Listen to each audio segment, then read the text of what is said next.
సృష్టి వ్యవహారం.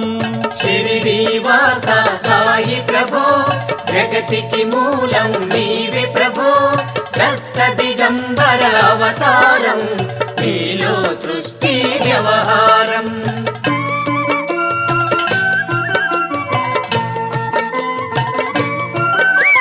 త్రిమూర్తి రూపా ఓ సాయి కరుణించి కాపాడోయి, దర్శనమీయగరావయ్యా ముక్తికి మార్గం చూపుమయా.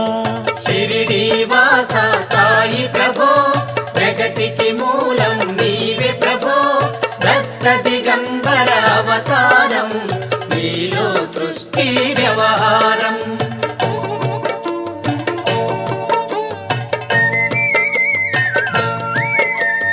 కఫినీ వస్త్రము ధరించి భుజముకు జోలి